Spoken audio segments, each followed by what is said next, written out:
Yo guys, what is going on? So we got a bunch of EX5 decks built here. This isn't Reaper, by the way, this is Sovereign. But we got a bunch of EX5 decks built here. I wanted to take this time to talk about some important rulings. Usually I do a video like this for every set. I was a little bit late this set, but you know what they say, better late than never. So we're gonna hopefully release this before BT15 comes out, and then I'll do another one with the new cards from BT15. But yeah, so let's go ahead and talk about some of the main decks from EX5 and some of the prominent rulings involved with them. So for the first example, I'm going to use Anubismon. Now this is just unfortunately bad timing because if you don't know, this guy is going to 1 pretty soon. But I still want to talk about it anyways because it's kind of just a general like good thing to know when it comes to not once per turn effects that trigger multiple times. So let's say in this instant, I've got Anubismon in my hand, got some level 5 on the field. I'm going to go ahead and Digivolve Anubis for the cost of 4, and I'm going to utilize his effect. So when Digivolving, you may trash up to 3 cards and play a purple Digimon from your hand, reducing it by 3, further reducing it for 1, each one that you trash. So let's go ahead and get rid of 3 different cards. So we're going to play 1 purple Digimon from our hand for a reduced cost of 6. So what you can do here is you can play the Mervamon for a cost of 5, but when Mervamon would be played, you can then further reduce it by 3 by sticking a Digimon with Crossheart underneath it. So we're going to stick Nightmon here, playing the Mervamon for effectively 2.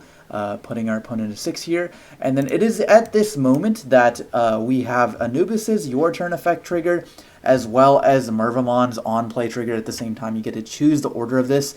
The most common order I've seen is you're gonna use Anubis effect. Okay, so delete something. In this case, nothing on my opponent's board, so we're gonna go ahead and draw a card, and then we're going to go ahead.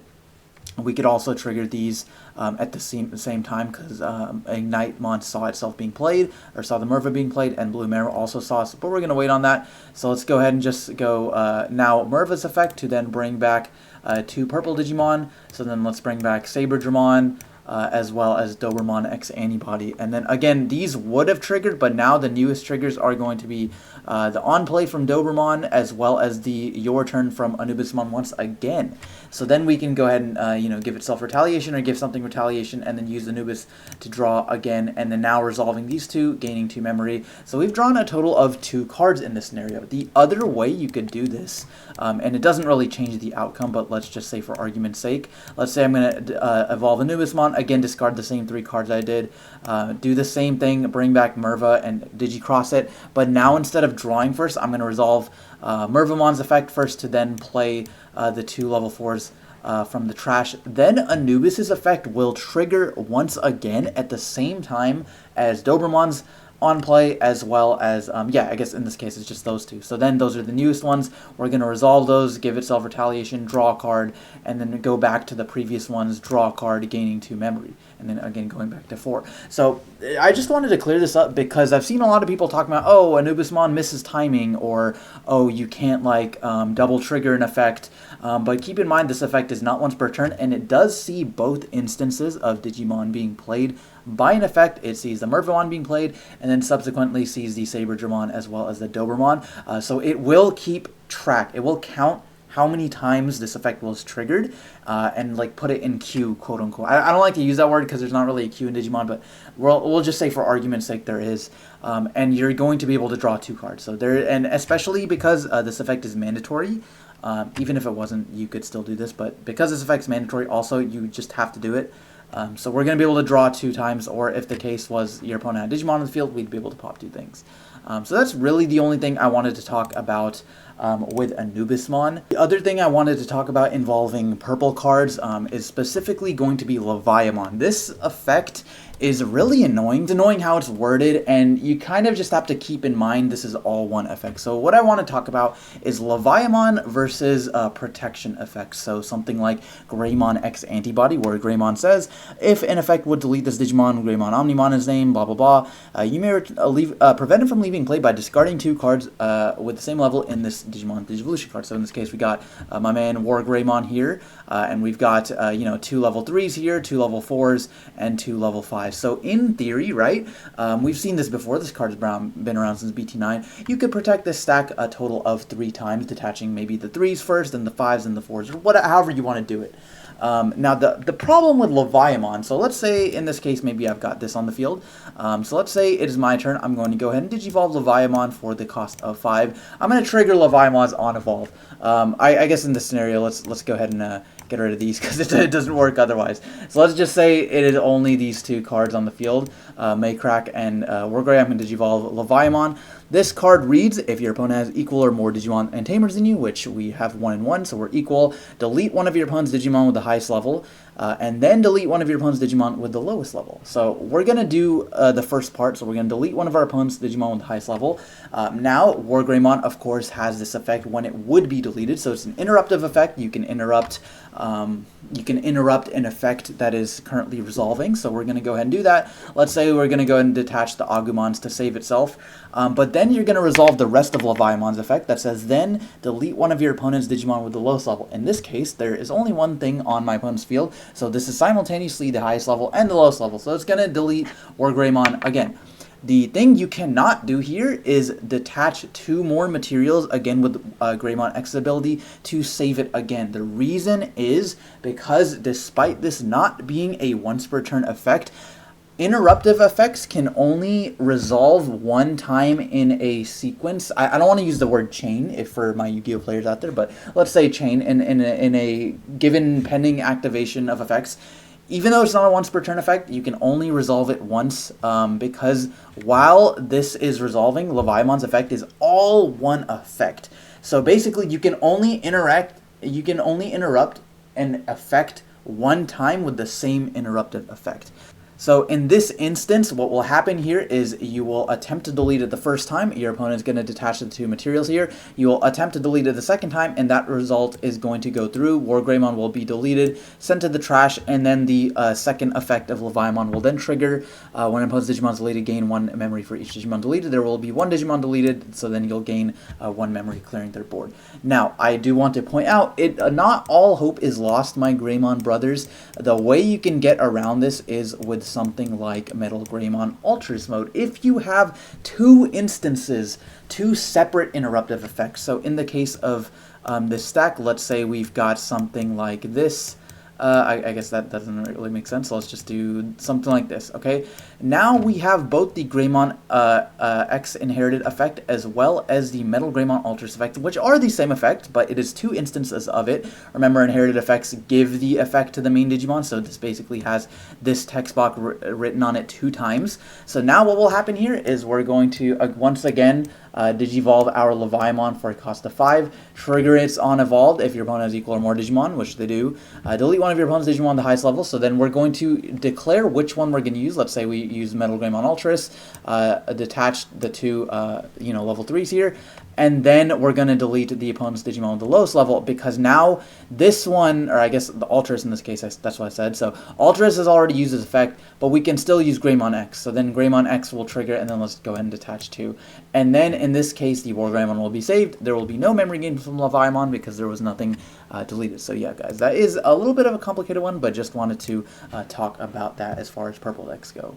So the next deck I want to talk about is going to be GraceNova. There are a couple of not super complicated cards, but just a couple of interactions I want to talk about. Number 1 is going to be Sayo and Ko. I think most people by now are unfortunately familiar with this card because Infinite Loop going on. But anyways, this card is important to note because the start of opponent's turn effects. I want to clarify this to a lot of people because I don't think many people realize, and it's becoming more important now, but like most people are lazy about it.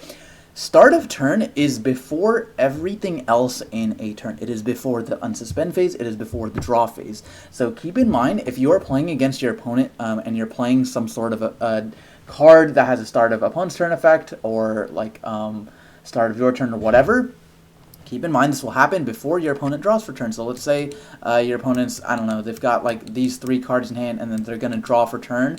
So before they draw for turn, you will resolve Sayako. So start of your opponent's turn, I'm going to play a same level Digimon. In this case, I don't have one.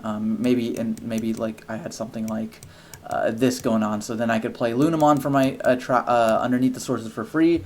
And then 2 of your Digimon may DNA Digivolve into your hand by paying its cost, and then to return your hand. In this case, you can play something and then resolve as much as possible. There's no DNA conditions to be met, so nothing is DNA Digivolve. I just play this for free. and then just bounce to my hand at the end of the turn. So just want to keep that in mind, because it was relevant in the infinite loop, because you would just prevent your opponent from drawing, because this was all start a turn. But yeah, anyways, that's not super relevant sometimes, but just keep that in mind. The other thing I want to talk about is going to be Leomon. So Leomon is interesting because it says start your main phase by returning one of your Digimon to their owner hand, gain 2 memory. So let's say my opponent, you know, maybe they slammed this Metal Greymon and then gave me 7 or something. So I'm going to go ahead and start my turn, no start of turns. I'm going to unsuspend, nothing to unsuspend, draw for turn, and then I'm going to use my breeding phase to move out Leomon. Now, at the start and during the breeding phase, the Ukomon is going to resolve. I'm going to be able to hatch, gain a memory, which is, I'm just showing off this card because this card is like really broken in this deck.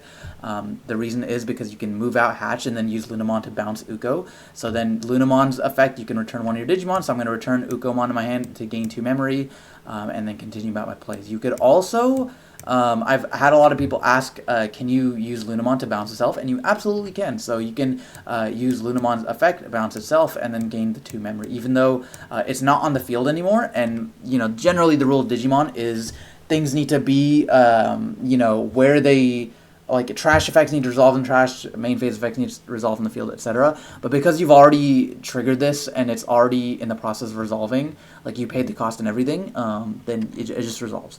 So you can definitely bounce Leomon to gain back 2 memory. There's not a ton of scenarios where you'd want to do that, but it comes up. So yeah, just want to really mention that. And then the other last card I want to talk about, which I think most people are familiar with this, but just I think it's worth mentioning, is going to be Leomon. This card reads really good. So for each of this Digimon's Digivolution cards, trash any one Digivolution card of one of your opponent's Digimon. Note that this effect is single targeting. I know sometimes it's a little bit confusing to tell, like, if you're talking about, oh, is it trash one thing from any Digimon, or one thing from one, or any amount from one? Like, there's a lot of different ways it could go, so just realize that this targets a single Digimon, and then all of your opponent's Digimon with no Digivolution cards can't suspend until the end of your opponent's next turn. This doesn't target specific Digimon. It is a blanket effect, just like Sorai. It works the exact same, except instead of attacking, it's just can't suspend. So if you have a way to attack without suspending, something like Arrest Digimon Superior Mode, you can definitely still do that. If it's suspended, you can just go ahead and attack anyways. Doesn't prevent you from attacking, only prevents you from suspending. The next deck I want to talk about is going to be Leomon. So the new Fortitude keyword, or Indomitable on some of the proxies, Fortitude is the official name, is released in EX5. And with that, just a couple things I want to mention. So number one, of course, this keyword does play the Digimon from the trash, assuming it had Digivolution cards when died. So let's say you had some sort of stack like this, and then let's just grab like a level 5 here. So let's say your stack was something like this, and then your opponent was able to swing into it, oh, I don't know, with something like an Omnimon X, just something bigger. So let's say something like this. Your opponent attacks into it like it's their turn. Of course, what will happen is when this Digimon's deleted while it has Digivolution cards, play it without playing the cost. So what you need to keep in mind is the sequencing of effects. So Indomitable or Fortitude works just like an on deletion. So keep in mind that things need to be in the trash to resolve on deletion. So let's say in this case, my opponent deletes this. I'm going to have all these Digimon in trash, and then I have 1, 2, actually, yeah, just these two. 2 on deletions, and then 1 on deletion from this, as well as Fortitude. So that is effectively 4 on deletions. So what you should do first is going to, you know, -2 something, -2 something, and then use the on deletion of Heavy Leo to de-digivolve bot deck something that's 6k or lower. So let's say we do -2, kill this, -2 to this from this effect, and then it's a 5,000, and then we can de-digivolve and then bot deck it. Bot deck this with the Heavy Leomon, and then resolve Fortitude finally to play this back from the trash, and then all of these are in the trash. If you do it any other way, like let's say you have the same stack, same scenario where your opponent swings over with Omni X, this dies, and then if I instead just do Fortitude first, what will happen is on deletion, Fortitude, this gets played back. These are pending, or sorry, these two. But since the Digimon is no longer the trash, it will not resolve. And then what will happen is you'll get any on plays, but in this case there are no on plays. So you'll just get this Digimon back. So not quite the most useful way to do things. So just keep in mind that you need to have this in trash to resolve the rest of the on deletion effects. The other thing I do want to mention is, of course, this is playing a Digimon by a card effect. So things like Crimson Blaze, Floodgate Digimon like Pillowmon, Gotsumon do stop the Fortitude keyword. You just, like, if you kill it and it dies, it goes to trash, you just won't revive it. Like, obviously in this deck you can play around that, because, like, you can do minus 2,000 first, and then before you resolve the next effect, the Floodgate Digimon will die. But if they Crimson Blaze you, for example, you're probably just gonna have to hold that L, bro. Like, this thing is just not coming back. So that is pretty much most of what I wanted to mention with the Fortitude deck, or the Leomon deck. The next card I wanted to talk about, not really the deck because I think everyone knows how this deck plays at this point, is going to be X-Antibody Protoform. This card is worded a little bit weirdly, but basically what I want to talk about is what happens when a Digimon equipped with this would leave the battle area. So let's say we've got a scenario like maybe you've got Gabu X underneath, and then let's give him some level 4, so maybe something like Garu X, and then Garurumon here. And then let's say we've got a couple things in trash. So let's just say we've got like 2 Digimon in trash. So what you can do here is X-Antibody Protoform reads. Obviously, you need to first play this from the battle area. So play this to the battle area. So let's say my hand is something like this.